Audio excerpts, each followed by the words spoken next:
Mes chers amis, mes chers compatriotes, à l'heure où la famille Le Pen se déchire sous nos yeux, ahurie par tant de violences paternelles et filiales, j'ai décidé de redescendre dans ma légendaire cave aux archives où la quintessence de notre République attend son heure à moins 273 degrés, soit le zéro absolu et la miracle.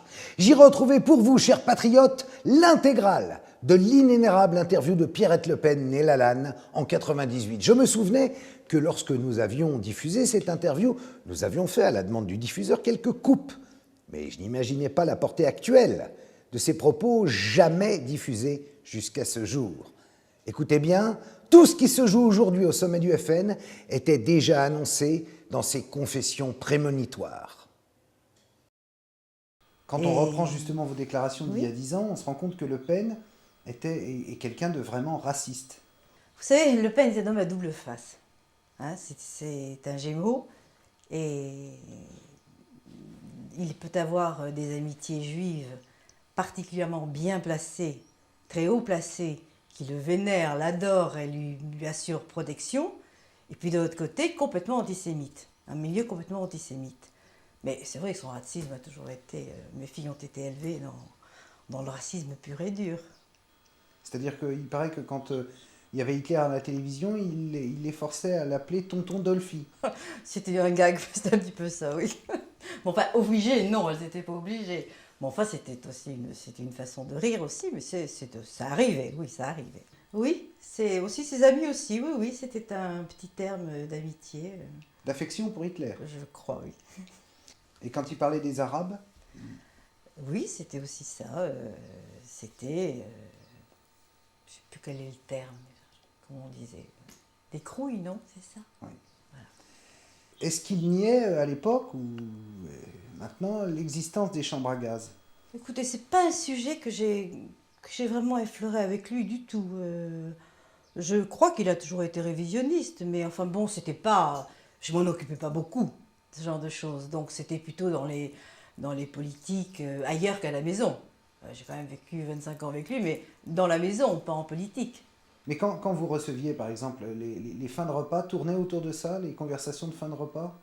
Oui, je sais qu'il était révisionniste, que toutes les thèses de, je sais pas comment vous l'appelez, Forisson, étaient dans le sens dans lesquels il le pensait. Mais en fait, c'est pas des conversations que j'avais avec lui. Enfin, il était négationniste, comme on dit aussi, c'est ça. Négationniste. C'était une forme de tradition familiale. C'était une tradition familiale. Il paraît Familiale même et que- bretonne. Bretonne? Oui, parce qu'il paraît que les Bretons sont racistes. Enfin, c'est lui qui le disait. Les valeurs qu'il est censé défendre, est-ce qu'il y croit lui-même? Qu'est-ce que vous appelez les valeurs de Le Pen? Je ferais bien le raccourci Allez-y. travail, famille, patrie, la foi, la France. Bon, travail, il n'a jamais beaucoup travaillé dans sa vie. Famille, je trouvais qu'il s'occupait beaucoup plus des enfants des autres que des miennes. Puis patrie, bon, c'est son problème.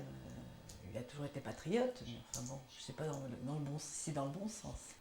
Est-ce que Le Pen est un menteur? Ah oui, bien sûr, comme tous les hommes politiques. Plus ou moins? Oh, dans la bonne moyenne. Mais alors, ça vous choque pas quand il dénonce les autres hommes politiques en disant Mais ce sont si, des menteurs? mais ça m'énerve plus que je fasse, moi. Personne n'a voulu m'écouter quand j'ai voulu parler. Mais ça m'énerve, bien sûr. Et je suis irritée. En plus de voir que personne ne m'a écouté quand j'ai dit exactement ce qu'il était. Et tout le monde continue à parler de lui, à lui dérouler le tapis rouge, à surtout pas lui faire du mal. C'est votre faute. Pas la vôtre, vous, Carl Zéro, mais la faute de tous les journalistes. Et au moment de l'héritage Lambert, Oh, quelle histoire, oui, c'est vrai. L'héritage Lambert, ça a quand même été un gros héritage.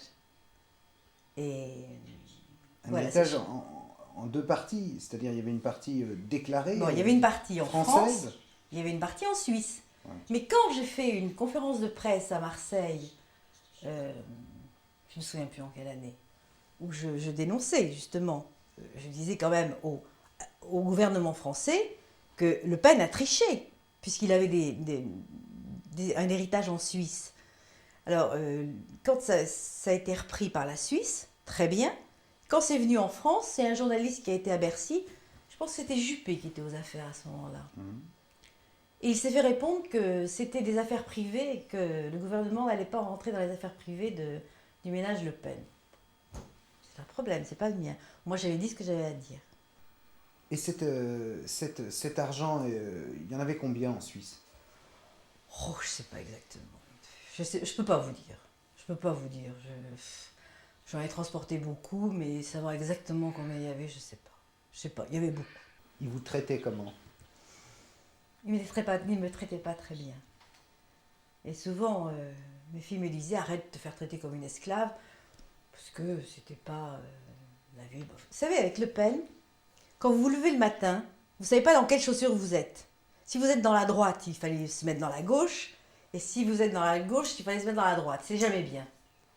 Alors, comme moi, je faisais le tampon entre les filles et Le Pen, pour pas qu'il y ait de bagarre, en fin de compte, c'est moi qui recevais tout l'influx nerveux qu'il y avait. Et voilà. Cette maison de Saint-Cloud, ma seconde fille l'appelait la gare de triage. Ça n'arrêtait pas. Le Pen, il voulait avoir le matin 8 personnes à son lever, comme le roi Soleil. Quoi. S'il n'avait pas les 8 personnes. 84. Vous avez revu vos filles depuis? Jamais. J'étais interdite de filles. Elles ont complètement. Elles ont pris le comportement de leur père. Complètement. Copie conforme. Et j'ai été interdite de mariage, interdite de naissance, interdite de petits-enfants. Vous les avez jamais vus? Jamais. Et je dois dire que la virilité de mes gendres, j'en doute parce qu'aucun n'est venu se présenter à moi en disant voilà, j'épouse votre fille, je sais pas ce qu'on fait quand on épouse une dame, on va voir sa maman. Enfin, je pense même qu'elles doivent penser que Le Pen les a fait toutes seules. Tout seul, pardon, tout seul. Parce que. C'est curieux, sur les trois, il n'y en a pas une qui est plus proche de vous, qui... Elles étaient toutes les trois proches de moi. Parce que même physiquement, elles vous ressemblent plutôt à vous qu'à lui. Oui, elles sont très Le Pen quand même. Hein. Mais aucune, non. Mais vos filles, vous n'avez pas essayé de les convaincre en leur écrivant ou en leur téléphonant? Bien sûr, j'ai écrit, j'ai téléphoné. Elles m'ont écrit une lettre en me disant on ne veut plus entendre parler de toi. Elles ont cruellement blessé leurs grands-parents, mon père, que j'ai perdu il y a un mois. Et dans le portefeuille duquel j'ai retrouvé des photos de mes petites filles, de mes filles, donc de ces petites filles. Et ils étaient cruellement blessés ils n'ont plus jamais entendu parler de leurs grands-parents. Non, bien sûr, mais vous vouliez parler. Oui. Et vous aviez écrit un livre qui s'appelle Oui, j'ai quelque chose à dire. Et ce livre, non, c'était Plus jamais Le Pen. Plus jamais Le Pen. Oui, absolument. Et pourquoi il n'est pas sorti? Parce que personne n'a voulu l'éditer, parce qu'il a tellement terrorisé les quelques éditeurs qui m'avaient accepté, qu'ils ont reculé, ils ont eu peur. Et j'ai reçu des avaloirs, enfin c'est un livre qui devait sortir. Mais comment il les a terrorisés? De toutes les manières, même la manière forte. Y compris violente? Oui. Ils s'en sont pas vantés. Non. Est-ce qu'il vous a menacé personnellement depuis que vous l'avez quitté? En vous téléphonant, Non, il a menacé mes parents. C'est la seule fois où il les a menacés. Pourquoi? Je sais pas. Mes pauvres parents, ils ont été vraiment malheureux. Je pense qu'il leur disait que j'étais droguée. Il leur racontait que j'étais droguée. Oui. Mais c'est absolument des choses délirantes. Quand toute sa vie, il m'a dit que j'étais la femme la plus équilibrée qu'il ait jamais rencontrée. Il m'a fait passer pour folle aussi. Enfin, j'en passe.